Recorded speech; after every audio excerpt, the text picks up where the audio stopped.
Yeah, so we're going to set up a camera on this road for security just to see what vehicles are travelling down the road, and we want to find a spot fairly close to the road so it's picking up the movement well, and he's going to get a good shot of a licence plate so we can see who's been travelling through.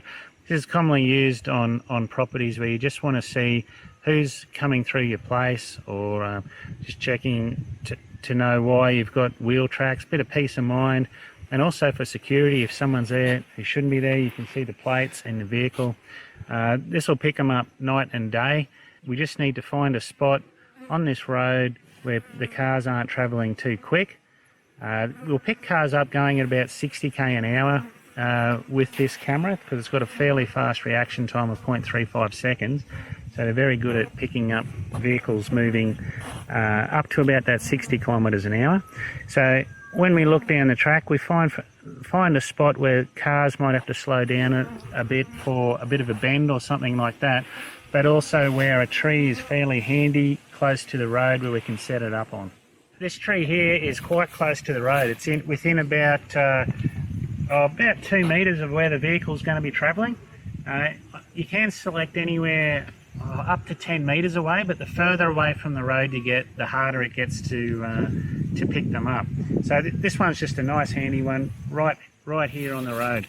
And we want to set it up not straight across the road like that, but we need to angle it at about a 30-degree angle down the road. It is optimal. And you also want to make sure you haven't got branches and things like that down in front of the camera. We need everything up out of the way, a nice clear view. All these things are going to set the camera off in the heat of the day.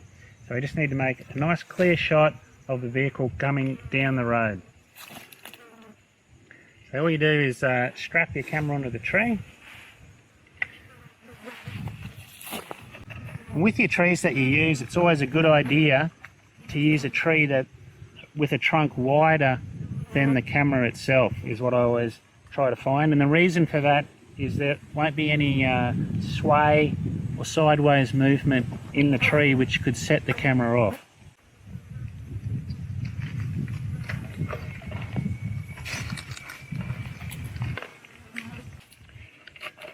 So one of the main things with getting your camera set up right is getting the right angle on the camera. So we want to make sure that it's angled where it's going to pick up the vehicle nice and clearly. This one I just need to bring it forward a little bit. So you can just put some bark in behind it, or a stick, something that's nice and tight and secure in there, just to get that correct angle. Just get down, and if you check the angle just with your eye, it's usually enough.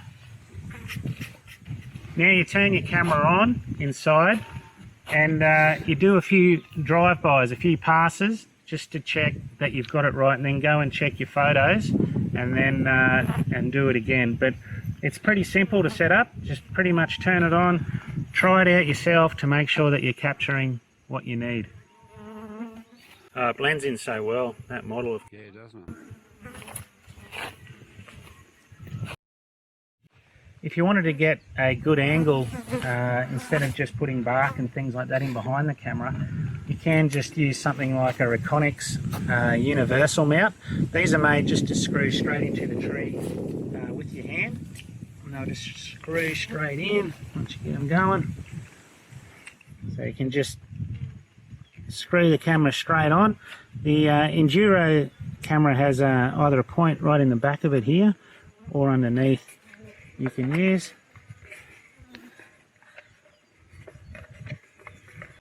And you can get the right angle, right tilt that you want. Nice and easy.